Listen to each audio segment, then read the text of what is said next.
김종필 씨가 몇 년 전에 이런 말을 남겼다고 합니다.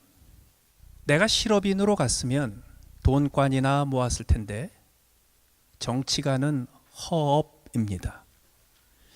실업은 움직이는 대로 과실을 따니까 실업이지요. 경제하는 사람들을 왜 실업가라고 하냐면 과실을 따먹거든요. 정치하는 사람은 이름을 낼지는 모르지만 실속은 텅텅 비었거든. 나도 2, 3년 후에는 어떻게 살까 걱정이요. 이제 90이 돼서 그 아내를 먼저 보내고 난 후에 그분이 또 이런 얘기도 했다고 해요. 내가 정치는 허업이라고 했어. 실업은 실업하는 사람이 열매를 따먹는 게 실업이고, 정치인이 열매를 맺어 놓으면 국민이 따먹지 그 정치인이 먹는 건 하나도 없어. 그래서 내가 허업이라고 한 거야. 정치인이 열매를 따먹겠다고 나서면 교도소 밖에는 갈 길이 없는 거야. 대단하죠.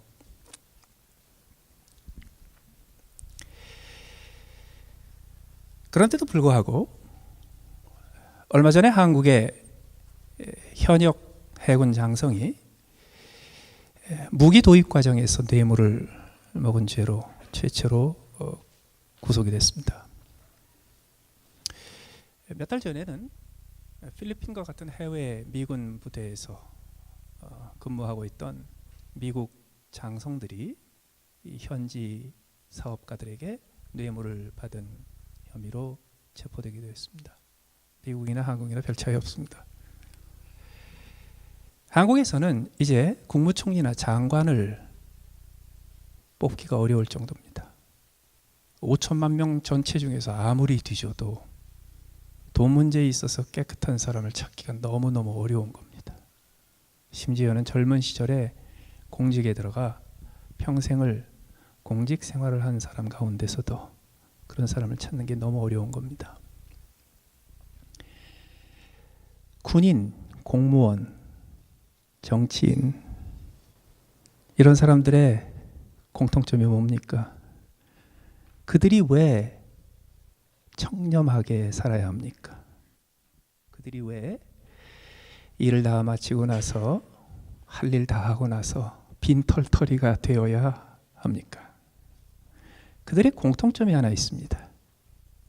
그들은 다 공복입니다. 공복. 공복 그러면 빈속만 생각하기가 쉽습니다. 근데 공복의 원래 의미는 공과 사라고 할 때 공직이라고 할 때 공자와 복, 종, 복자입니다. 공곡의 종이란 뜻입니다. 이거를 영어로 public servant라고 부릅니다. public servant를 공복으로 번역을 한 거죠. 제가 어렸을 때만 해도 공복이라는 단어가 상당히 익숙하게 들렸습니다. 요새는 그 단어 자체가 사라져 버렸어요. 공직에 있는 사람, 요새는 연예인들, 가수들도 자기들이 다 공인이네 그러는데 그런 사람 말고 공직에 있는 사람을 공복이라고 부르기 때문에 그들은 종으로서 해야 할 일이 하나 있습니다. 종은 아무것도 소유하지 않습니다. 모든 소유는 주인입니다. 공복이라면, 그게 종복자라면, 공복은 누가 주인인가요? 공, 퍼블릭, 국민, 대중이 주인입니다. 그런데 우리는 공복이 아닙니다.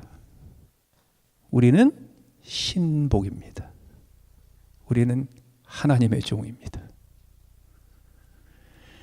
우리는 종종 목사, 선교사 이렇게 특별히 안수받아 구별된 하나님 나라의 일꾼들을 주의 종이라고 흔히 부릅니다. 목사, 선교사만이 아닙니다. 구원받아 예수 그리스도를 나의 구주, 나의 주로 부르는 모든 자는 신복입니다. 그렇기 때문에 구원받은 모든 하나님의 백성은 하나님의 종이요 그리스도의 종입니다.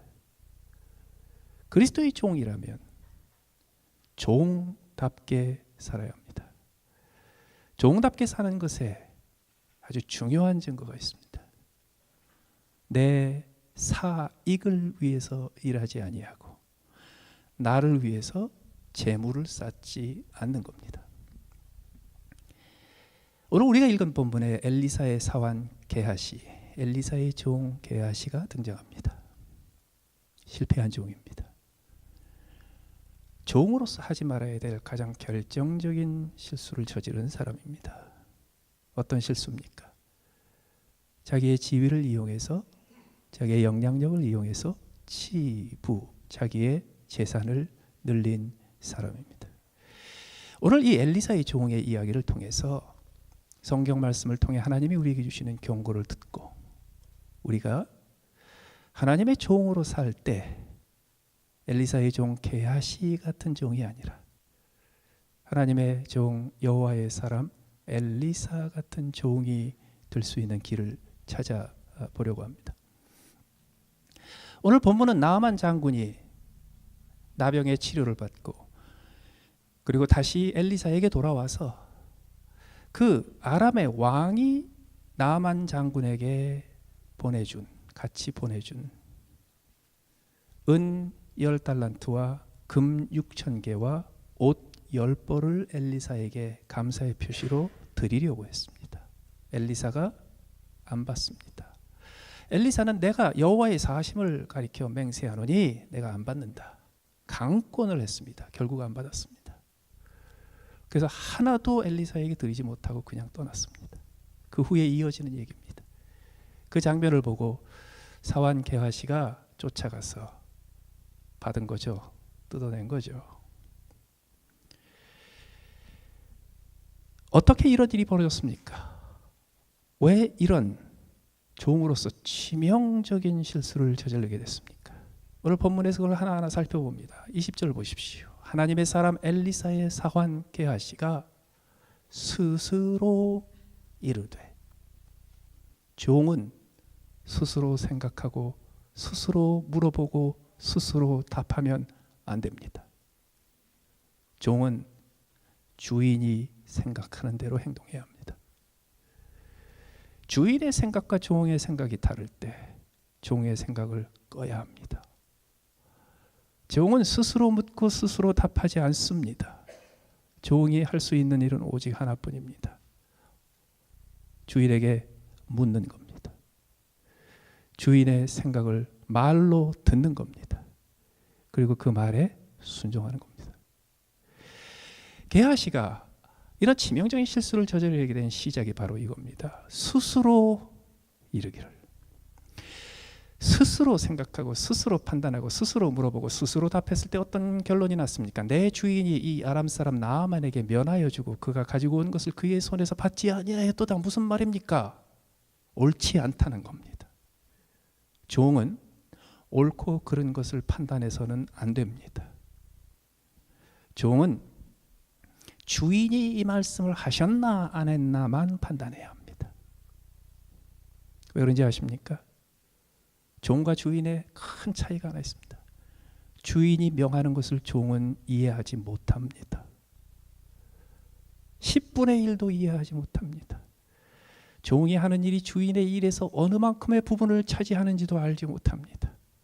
무엇 때문에 이 지시를 내려서 무엇을 이루려고 주인이 이런 지시를 내렸는지 주인이 설명을 해 줄지라도 다 알지 못합니다. 그렇기 때문에 종종 하나님이 내게 말씀을 주실 때 이해가 안 되는 게 정상입니다. 하나님이 나에게 영적인 권세자로 세워주셔서 그를 통해서 나를 통해 나에게 하나님의 말씀을 주실 때 그게 완벽하게 이해가 되면 하나님의 뜻이 아닐 가능성이 높습니다. 왜 그런지 아십니까? 내 스스로 생각하고 스스로 물어보고 스스로 답해서 결론을 내린 것은 주인의 뜻이 아니에요. 내 뜻이에요.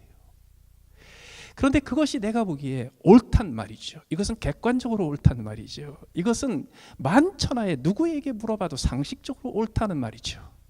그래서 그 다음에 무슨 말을 하는지 아십니까? 여호와께서 살아계심을 두고 맹세하노니 내가 그를 쫓아가서 무엇이든지 그에게서 받으리라. 자기가 스스로 생각하고 스스로 묻고 스스로 답하여 스스로 옳다고 내린 결론을 하나님의 뜻이라고 결론 내린 겁니다. 아니에요. 거꾸로 해야 돼요.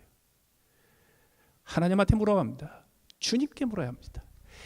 때로는 그것이 내가 보기에 옳은 것 같지 않아요. 때로는 내가 보기에 이해가 되지 않아요. 때로는 내가 보기에 논리적이지 않아요. 때로는 내가 보기에 이 상황에 맞지 않는 것 같아요. 상관없어요. 오직 한 가지만 확인하세요. 주께서 말씀하셨나? 이것을 주님께서 주신 말씀인가? 이것이 주께서 나에게 주신 명령인가? 그거 하나로 충성해야 합니다. 게하시는요 처음부터 빗나갔어요. 그 뒤에 21절 나아만의 뒤를 쫓아갑니다. 결심하고 행동에 옮깁니다. 재미있는 사실은요 21절부터 시작해서 24절까지 게하시가 나아만을 쫓아가서 어떻게 뇌물을 받았고 어떻게 자기의 사익을 취했는지를 1절, 2절, 3절, 4절 4절에 이르러서 상당히 자세히 기록합니다. 성경은 그냥 간단하게 넘어갈 수도 있었습니다. 게하시가 나아만에게 쫓아가서 옷 2벌과 은 2달란트를 받아서 챙겼다. 굉장히 근데 자세히 설명을 합니다. 왜 그럴까요? 이유가 있습니다. 게하시는 마음을 바꿀 수 있는 기회가 여러 번 있었습니다. 이것은 한 번의 충동으로 벌어지는 일이 아닙니다. 이것은 계획하고 의도하고 추진하는 과정에서도 중간에 언제든지 돌이킬 수 있는 기회가 주어진 범죄입니다. 뒤를 쫓아가는 중에 그만둘 수도 있어요. 후회하고. 얼마든지 그런 기회가 있어요. 그 두 사람의 사환에 짐을 지어서 2달란트하고 옷 2벌이 두 사환의 손에 쥐어서 들고 갈 정도로 부피가 컸습니다. 그거를 들고 갔을 때 마지막에 이걸 내가 챙기는 게 아니라 야단을 맞더라도 엘리사에게 드려야 되겠다. 그럴 수도 있었습니다. 게하시는 처음에 시작할 때부터 끝까지 그것을 자기의 집에 숨길 때까지 의도적으로 계획적으로 변함없이 일을 추진을 한 거예요. 이게 악해요. 한국에 20대에 강력계 형사로 들어가서 지금 강력계의 계장 팀장까지 하는 유일한 여자 형사가 있다래요. 그분하고 인터뷰한 기사를 본 적이 있습니다. 참 대단한 분이더라고요. 근데 인터뷰하는 분이 그분한테 이렇게 물었습니다. 수사하고 체포하고 검거하는데 가장 힘든 범죄자들이 어떤 사람들입니까? 그분이 굉장히 의미 있는 말씀을 하시더라고요.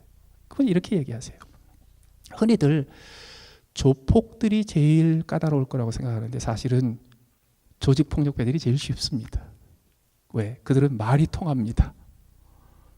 동생급들은 모아놓고 야 너희들이 형님들을 보호해야 되지 않냐? 그럼 다 털어놓습니다. 형님급들은 모아놓고 너희들이 그래도 동생들은 지켜야 되지 않냐? 그럼 의리를 지키려고 자기들 책임이라고 들어갑니다. 조폭이 제일 쉽대요. 그런데 점점 힘들어지는 사람들이 있어요. 제일 겁나는 사람, 제일 위험한 범죄자들이 어떤 사람들이냐면 소매치기랍니다.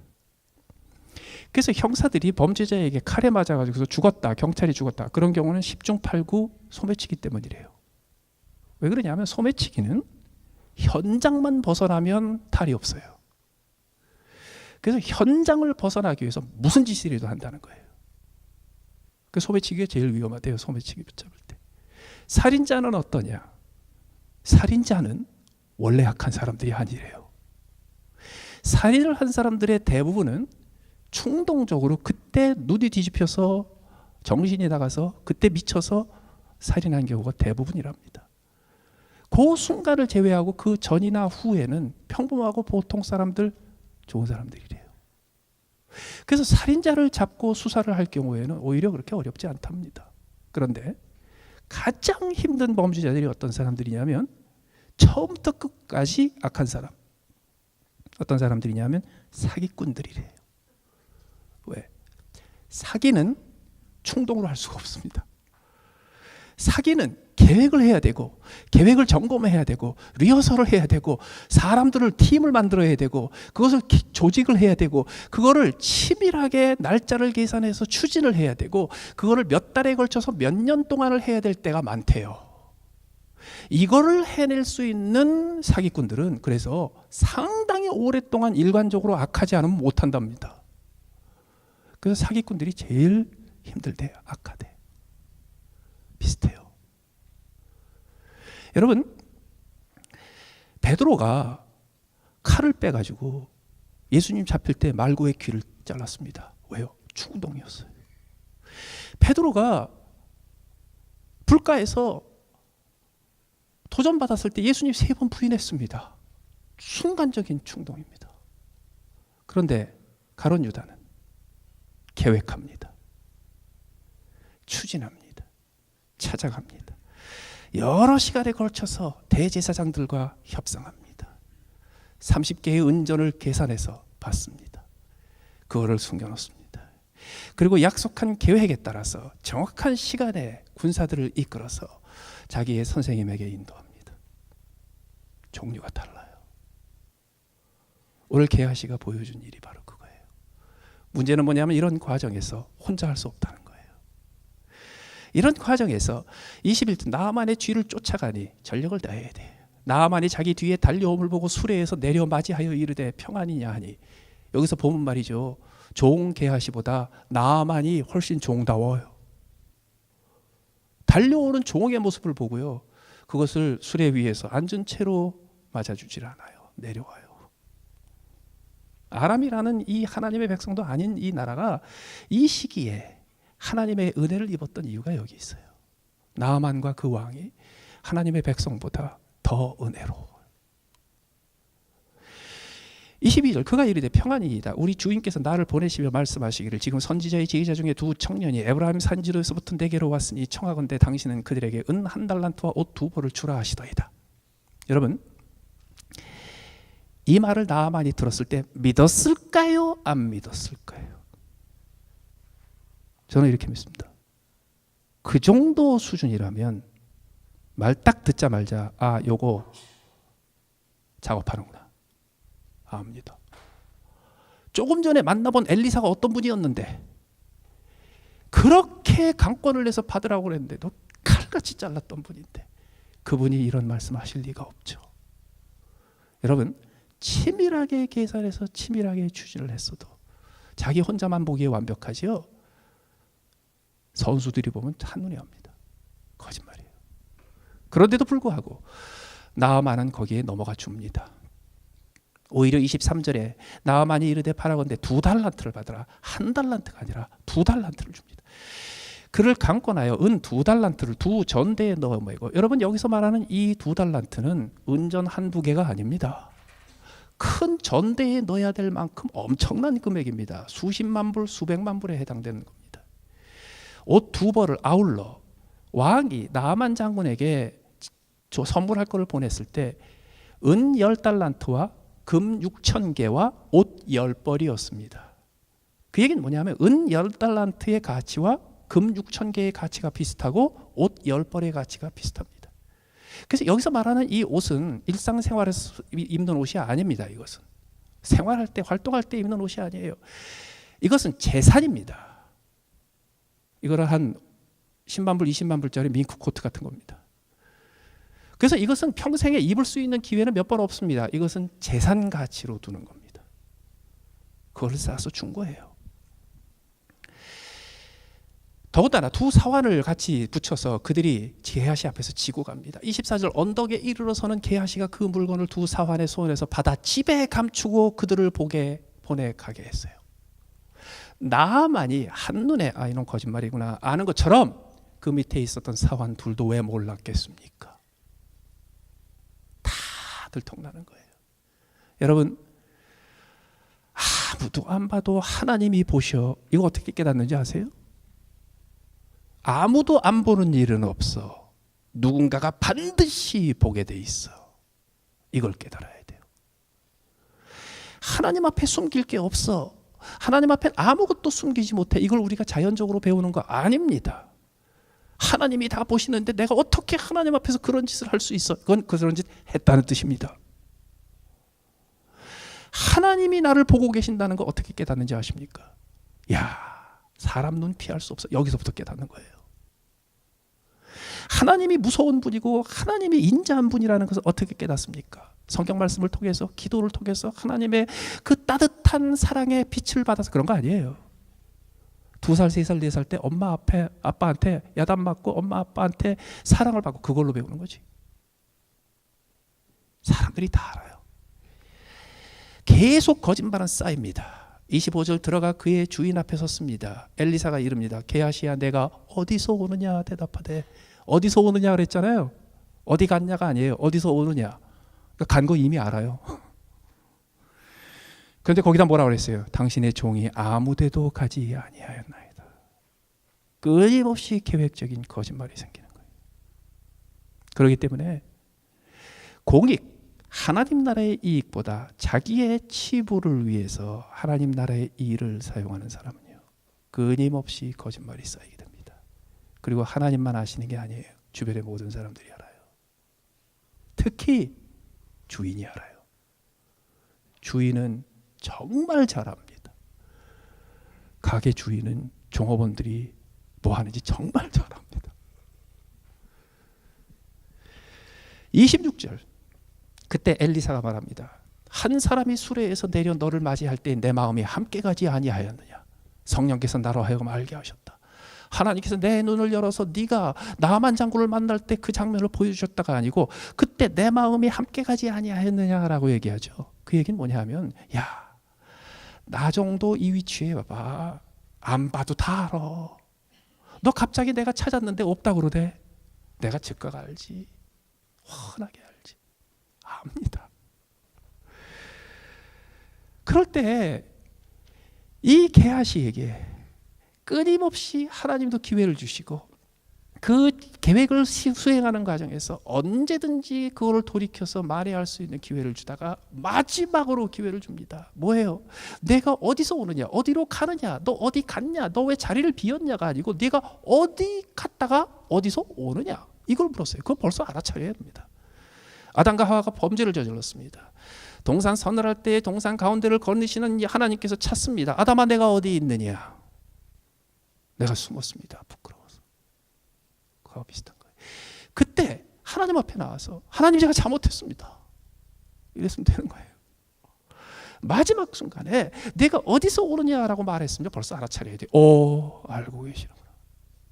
근데 그때도 거짓말합니다. 당신의 종이 아무데도 가지 아니하였나이다. 그럴 때 엘리야가 어떻게 합니까? 한 사람이 수레에서 내려 너를 맞이할 때 내 마음이 함께 가지 아니하였느냐. 지금이 어찌 을을 받으며 옷을 받으며 감람원이나 포도원이나 양이나 소나 남종이나 여종을 받을 때냐. 그리고 저주를 내리죠. 나병이 내게 들어서 내 자손에게 미쳐 영원토록 이르리라. 그 자리에서 나병이 발하여 눈같이 됐습니다. 왜 이런 일이 벌어졌습니까? 왜 이렇게 심각한 일이 벌어졌습니까? 하나님 나라의 이익을 제쳐놓고 하나님 나라의 일을 한다는 명목으로 자기의 부를 키운 거예요. 그랬을 때 엘리야가 한 사람이 수레에서 내려 너를 맞이할 때 내 마음이 함께하지 않았느냐. 바로 이어서 지금이 어찌 을을 받으며 옷을 받으며 감람원이나 포도원이나 양이나 소나 남종이나 여종을 받을 때냐. 이 말을 숨 마시고 계속했을 겁니다. 왜 그랬을까요? 지금 터지기 직전입니다. 꾹 참고 있습니다. 게하시가 들어올 때까지 참고 있습니다. 기다립니다. 게하시가 들어왔습니다. 그때 꾹꾹꾹꾹꾹 참고 묻습니다. 너 어디 갔느냐가 아니고 어디서 오느냐. 그때 뻔한 거짓말을 게하시가 합니다. 그때 터졌겠죠. 터졌을 때 걷잡을 수 없이 그 입에서 쏟아져 나오는 말이었습니다. 다다다닥 쏟아져 나왔어요. 그가 말을 할 때 어떻게 했는지 아십니까? 지금이 어찌 을을 받으며 옷을 받으며 감람원이나 포도원이나 왕이나 소나 남종이나 여종을 받을 때냐. 게하시가 받은 건 뭐예요? 은 2달란트하고 옷 2벌 받았어요. 그런데 지금 엘리사는 무슨 얘기를 합니까? 어찌 은을 받으며 옷을 받으며 에서 멈추지 않습니다. 감남원이나 포도원이나 양이나 소나 남종이나 여종을 받을 때냐? 게하시는 아마 그 자리에서 제가 잘못한 거는 맞지만 선생님, 제가 은을 받고 옷을 받은 적이 있지만 감남원도 받은 적 없고 포도원도 받은 적 없고 양도 소도 남종도 여종도 받은 적 없습니다. 이렇게 얘기했을지요. 왜 엘리사가 이 얘기를 할까요? 여러분, 왜 엘리사가 나만 장군이 그렇게 2번 3번 강권을 해서 그것을 받으라고 하는데 그거를 여호와의 이름을 걸어서 거부했고, 왜 게하시는 여호와의 살아계심을 두고 맹세하면서 그거를 받아냈을까요? 그 차이가 어디 있을까요? 그 차이가 여기 있어요. 엘리사는요, 이 목록이 이 리스트가 입에 배어있던 사람이었어요. 입에 배어있던 사람이었어요. 그래서 엘리사는 끊임없이 평상시에 하나님 앞에서 다짐을 한 겁니다. 하나님, 나는 은 받지 않습니다. 옷 받지 않습니다. 감남원 받지 않습니다. 포도원 받지 않습니다. 양 받지 않습니다. 소를 받지 않습니다. 남종을 받지 않습니다. 여종을 받지 않습니다. 저도 이게 자동으로 잘 안 나와서 보면서 읽어야 돼요. 그런데 엘리사는요, 이게 입에 배가지고 매일 나오는 리스트가 이거였어요. 왜 그랬을까요? 중요한 이유가 하나 있습니다. 여러분, 하나님, 나는 하나님에게 모든 것을 드리고 나는 내 개인의 이익을 위해서, 내 개인의 치부를 위해서 아무것도 받지 않겠습니다 라고 얘기하면 언제가 받게 됩니다. 아무것도는 아무 의미가 없습니다. 왜 그런지 아십니까? 어느 날 덜커덕 내가 생각하지 못했던 수입이 딱 들어오잖아요. 근데 그거에 아무거나가 아니에요. 그건 어느 날 덜커덕 기대하지 않았던 보너스가 뜩 오잖아요. 그거는 아무거나가 아니에요. 그래서 모든 것을 하나님 앞에 드리고 아무것도 받지 않고 이런 거 의미가 없습니다. 아무것도 받지 않으려면 연습을 해야 합니다. 하나님, 난 이거 받지 않습니다. 이거 받지 않습니다. 이거 받지 않습니다. 이거 받지 않습니다. 가끔가다 교인들이 저에게 넥타이나 옷 사라고 이렇게 주세요. 저 기준이 있습니다. 공무에 쓰는 것만 삽니다. 사역에 필요한 것만 삽니다. 그리고 그것도 헌금 처리합니다. 한 번은 어떤 분이 저한테 차를 주시겠다 그랬어요. 안 받았어요. 정말 안 받았어요. 그 차 타고 다니면 이상하게 또 이제 목사가 좋은 차 타고 다닌다 그래서 절대로 안 됩니다. 전 못 받습니다. 그런데 며칠 있다가 제가 타고 다니던 차가 사고가 나버렸어요. 이분이 그 밤에 그냥 갖다 놓고 가셨어요.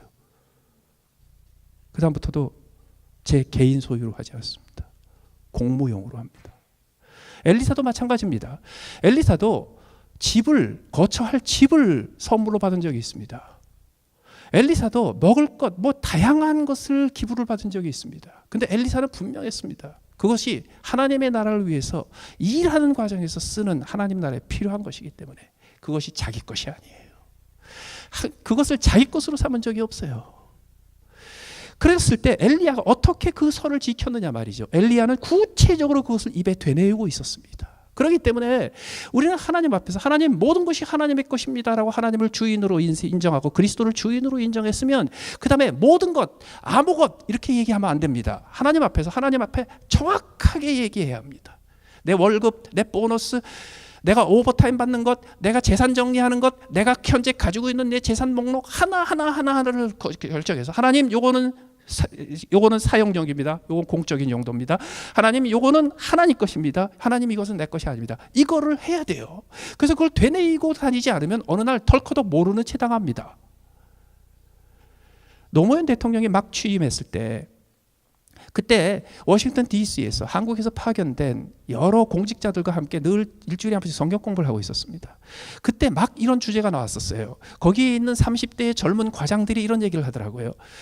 이번에 정권이 새로 바뀌면서 부정부패가 사라질 것 같아요. 그래서 왜 그러냐고 물어봤습니다. 그랬더니 여태까지는 기득권층, 잘 사는 사람들, 평상시에 뇌물을 받는 것을 늘 익숙하게 했던 사람들이 권력을 잡았기 때문에 항상 뇌물 계속 정치자금 이런 게 있었지만 이제는 가난하게 살고 있었던 서민 출신 운동가들이 정권을 잡았기 때문에 아마 이제 뇌물 받고 부정부패하는 건 없을 것 같다고. 그래서 제가 그때 그랬습니다. 뇌물을 일찍 받아 먹었기 때문에, 뇌물을 먹어본 사람이 먹는다고 뇌물을 받아 먹었기 때문에 먹는 사람들도 더 많지만 아주 쉽게 뇌물을 받는 경우도 있습니다. 어떤 경우인가? 한 번도 안 받아본 사람, 한 번도 큰 거를 안 받아본 사람. 이런 사람이 어느 날 어느 회사 사장님이 인사차 들렸다고 하면서 와서 조그마한 사과 박스 하나 갖다 놓고, 그리고 저 간 다음에 열어보세요, 제 성입니다, 그러고 내려갔는데요, 아파트 문 딱 닫자마자 이렇게 열어보니까 거기 5만 원권이 꽉 차 있어요. 그럴 때 한 번도 그것을 받아보지 않은 사람들은 어떻게 하는지 아십니까? 이거 어떡하지? 그 즉시 문 열고 내려가서 아직 엘리베이터 타지도 않고 있는 그분한테 무슨 짓이야 이거 가져가. 그러면 이 사람이 얼마나 난처할까? 이 생각부터 시작해가지고 이걸 어떻게 처리하지? 그러고서 며칠이 갑니다. 제가 그런 얘기를 했더니 거기 30, 40대 젊은 과장급들 되는 분들은요, 에이 목사님 안 그래요, 그럴 리가 있어요? 근데 거기 60 넘은 국장급 되는 분 한 분이요, 딱 저한테 얘기를 하시다. 목사님 말이 맞습니다. 뇌물은 원래 그렇게 받기 시작합니다. 여러분, 안 받는다 이거 결정해야 합니다. 이게 우리에게 어떻게 적용되는지 아십니까? 여러분, 우리는 예수 그리스도를 우리의 구주와 주인으로 모셨습니다. 한국의 형편이 좀 좋아지면서 한국의 장로님들을 중심으로 해서 평신도 협회가 몇 개가 모여가지고요, 공식적으로 오래전에 발표한 적이 있었어요. 11조는 전근대적이다, 현대에 맞지 않는다. 원래 11조는 신정국가에서 종교가 중심이 되고 종교가 통치하는 국가에서 세금의 의미를 가지고 있기 때문에 거두었던 건데, 이제 국가가 그 세금을 걷고 공공의 이익을 추구하고 있는 판에 꼭 옛날 고대처럼 10분의 1의 소득을 요구하는 것은, 이것은 전근대적이다, 이 11조를 폐지해야 된다라고 발표를 했어요. 어떤 목사님이 심각하게 저한테 찾아오더니 그 반박하는 책을 좀 쓰래요. 그래서 제가 못 쓰겠다 그랬어요. 왜? 너무 수준이 낮아서. 왜 그런지 아십니까? 11조의 문제가 아닙니다. 미국의 공직자들은 한국에서 11조 내는 사람보다 더 철저하게 공과 사를 구별합니다. 미국에 세금에 대해서 벌벌 떠는 공직자들부터 배우라고요. 그러면서 그런 얘기를 했습니다. 11조가 전근대적인 건 맞습니다. 11조는 현대에 맞지 않습니다. 11조는 구약에 맞습니다. 구약에서는 하나님께서 내게 열을 주셨을 때 처음부터 9개는 네 거고 1개만 내 거다 그러셨어요. 신약은 하나님께서 내게 주실 때 다 내 거다 그러고 주십니다. 하나님이 내게 무엇인가를 주실 때 내가 너에게 주지만 이것은 다 네 것이 아니라 내 것이야. 심지어는 네 목숨도 내 것이야. 왜? 주께서 나 대신에 죽으셨기에. 6월절에 살아남은 모든 장자들이 하나님 앞에 바쳐지는 것처럼 우리의 목숨도 우리 것이 아닙니다. 11조는 그래서 걸음마입니다. 11조를 연습으로 해서 우리가 하나님 앞에 해야 될 일이 있습니다. 하나님이 주인이십니다. 나는 종이십니다. 나는 아무것도 소유하지 않습니다. 내가 하나님이 맡겨주신 일을 끝일 때 나는 모든 것이 하나님 앞에 돌려질 것입니다. 이것이 물질로 재물로 실천되지 않으면 우리는 하나님 앞에 합당한 영광을 돌리지 못합니다. 하나님 앞에 합당한 감사를 돌리지 못합니다. 하나님께서 주께서 하신 일에 비례하는 합당한 감사와 영광이 하나님 앞에 돌아가지 아니하고 우리는 하나님의 영광을 도둑질하는 사람들이 됩니다. 어떻게 해야 됩니까? 자세하게 리스트를 만드십시오. 내가 가진 것은 이겁니다. 내가 하나님이 나에게 맡겨주신 것들은 이겁니다. 내가 지금 받는 소득은 이것이고 내가 만드는 수입은 이것입니다. 하나님, 이 중에서 하나님이 나에게 하나님의 일을 하라고 잠깐 공금으로 맡겨주신 것은 이것이고 하나님 앞에 돌려드릴 것은 이것입니다. 그거를 정리하세요. 그게 구체적으로 나오지 않으면 어느 날 덜커덕 게하시아 같은 실수를 저지릅니다. 더 나아가서 27절에 그러므로 나만의 나병이 내게 들어. 이 나만의 나병 들어가기 전에 엘리사가 이런 얘기를 하죠. 지금이 어찌 은을 받으며 옷을 받으며 감남원이나 소나 남종의 여종을 받을 때냐. 그때가 언제인 줄 아십니까? 4장 38절에 보시면 그 당시에 길갈에 심각한 흉년과 가뭄이 듭니다. 그래서 엘리사의 제자들조차도 국 끓여 먹을 게 없을 정도로 형편하게 기근에 빠집니다. 그때예요, 그때. 우리가 하나님이 나의 주인이시라고 하지만은요, 하나님 나의 주인이십니다. 그리스도 나의 주인이십니다. 자, 주인님, 이제 제가 뭐부터 할까요? 그럼 제일 먼저 뭐 하시는 줄 아세요? 내가 하나님 섬기듯 섬겨야 될 세상의 주인을 나한테 붙여주십니다. 그 세상의 주인들 중에서 하나님 다음으로 높은 주인이 누군지 아십니까? 내가 사랑해야 되고 내가 희생해야 되고 내가 섬겨야 될 내 주변의 이웃들입니다. 주님처럼 섬겨야 될 그 주인과 같은 내 주변의 이웃들이 기근에 빠져서 국도 제대로 끓이지 못하고 있단 말이죠. 모든 먹을 것들은 다 없어져서 이제 그나마 남은 것을 끓였는데 말이죠. 그게 다 독초예요. 그 정도로 형편없었어요. 그때란 말이죠. 그런 결과 어떻게 됐습니까? 나아만의 나병이 들었습니다.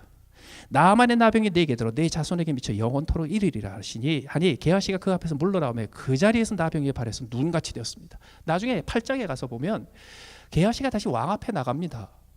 그런 거 보니까 이 게하시가 나병에 걸려가지고 완전히 격리 처리된 게 아닌 것 같아요. 나아만이 왕 옆에서 나병을 앓으면서도 왕의 수하가 된 것처럼 게하시가 나중에 다시 왕 앞에서 쓰임받은 것처럼 여기서 말하는 이 나병은 우리가 얘기하는 그런 나병이 아니라 나병과 굉장히 흡사한 유전적인 고질적인 불치의 피부병이었을 가능성이 없습니다. 그런데 키는 이겁니다. 열쇠는 이겁니다. 나만의 나병이 네게 들 것이다. 이게 무슨 뜻입니까? 헌금 띄워 먹으면 피부병 걸려 이건가요? 헌금 띄워 먹으면 하나님 앞에 들릴 걸 또 띄워 먹으면 그러면 자손 대대로 피부병 걸려 아토피 걸려 이겁니까? 그거 아닙니다. 여기에 결정적인 그리스도의 메시지가 하나 있습니다. 게하시는 주인 대신에 주인 것을 가졌습니다. 그 바람에 나아만 대신에 나병을 짊어진 겁니다. 왜 그러냐고요? 이유가 있습니다. 예수님께서 왜 나의 주인이 되셨습니까? 그분이 나를 대신하셨기 때문입니다. 왜 우리가 하나님을 섬길 때 기적을 체험합니까? 왜 우리가 하나님을 섬길 때 병든 자가 고침을 받고 귀신 든 자들이 자유를 얻고 마음에 병들고 실패하고 평화를 누리지 못하고 있던 사람들이 다시 하나님의 도우심으로 회복되는 일들이 벌어집니까? 성경에서 모세만큼 예수님만큼 다양하게 크고 작은 다양한 종류의 기적을 행세했던 사람이 엘리사예요. 엘리야는 워낙에 거창한 기적을 했기 때문에 우리가 기억하죠. 엘리사는 별의별 일들이 다 벌어져요. 엘리사는요 성격도 되게 좀 깐깐했던 사람인 것 같아요. 옆에서 애들이 대머리다 놀리는 바람에 저주를 받아 애들이 다 죽어버렸어요. 별별 일이 다 벌어집니다. 엘리사. 근데 그 곁에 항상 게하시가 있었습니다. 그래서 게하시는 하나님의 능력이 하나님의 기적이 하나님의 권세가 어떻게 임하는지를 너무너무 잘 알고 있었던 사람입니다. 그런 게하시에게 나만의 나병이 옮겨 들어간 겁니다. 이게 무슨 뜻이냐고요? 하나님의 능력이 우리에게 임해서 하나님의 은혜가 우리에게 임해서 내가 한 별 볼 일 없는 보잘것없는 섬김을 하나님께서 받으셔서 내 섬김의 자리에서 하나님께서 하나님의 표적과 기적과 하나님의 초자연적인 나음과 변화와 하나님의 치유를 허락하시는 이유는 오직 한 가지입니다. 예수님께서 우리 대신에 이미 지셨기 때문입니다. 그가 찔림은 우리의 허물을 인하며 그가 상함은 우리의 죄악을 인함이라. 그가 징계를 받음으로 우리가 평화를 누리고 그가 채찍에 맞음으로 우리가 나음을 입었도다. 왜 병이 나왔습니까? 주께서 대신 지셨기 때문입니다. 왜 이 사람이 영원한 사망에서 영원한 생명으로 옮기셨습니까? 주께서 그 대신에 죽으셨기 때문입니다. 왜 그가 죄로 인하여 사망으로 인하여 두려움에 사로잡혀 있던 사람이 어느 날 예수 그리스도의 복음을 듣고 화평을 다시 누립니까? 주님께서 사망의 고통을 대신 지셨기 때문입니다. 그렇다면 주님이 받으셔야 될 영광과 감사와 열매를 내가 대신 가로채면 주께서 대신 지신 것을 내가 짊어지겠다는 뜻입니다. 주께서 우리의 허물을 대신 지셨습니다. 주께서 우리의 죄악을 대신 지셨습니다. 주께서 우리의 불안과 슬픔과 애통을 대신 지셨습니다. 주께서 우리의 질병을 대신 지셨습니다. 그렇기 때문에 하나님을 섬기는 모든 종들의 사역의 현장에서 하나님께서 나음을 허락하시고 평화를 허락하시고 하나님께서 자유를 허락하시고 죄의 용서함을 허락하십니다. 왜? 주께서 대신 지셨기 때문에. 그렇다면 모든 감사와 모든 영광과 모든 찬송과 모든 위대한 노래들은 전부 다 주께 속해야 합니다. 그거를 주께서 받으시는 대신에 내가 그거를 대신 받는다면 주께서 대신 지신 그 십자가를 내가 지고 가겠다는 뜻입니다. 그게 게하시의 나병의 의미예요. 그렇습니다. 주께서 대신 지셨기에 나는 주님 대신에 받을 것이 아무것도 없습니다. 우리의 삶에서 연습하고 사십시오. 주께 드리십시오. 그걸 미리 연습해 놓지 않으면 어느 날 주께서 나에게 뭔가를 주실 때 그게 내 손에 너무 오래 머물러 있습니다. 그러면 나도 모르게 내 것이 되어버립니다. 엘리사가 그리했던 것처럼 종의 삶을 연습하고 사십시오. 종의 삶을 연습하고 사시다가 게하시와 같은 실수를 벗어나셔야 합니다. 그럴 때야 비로소 주께서 모든 것을 대신 지셨기에 나는 주님 대신에 할 수 있는 일이 아무것도 없습니다. 다 주님의 것입니다. 이게 신복의 증거입니다. 같이 기도하시겠습니다.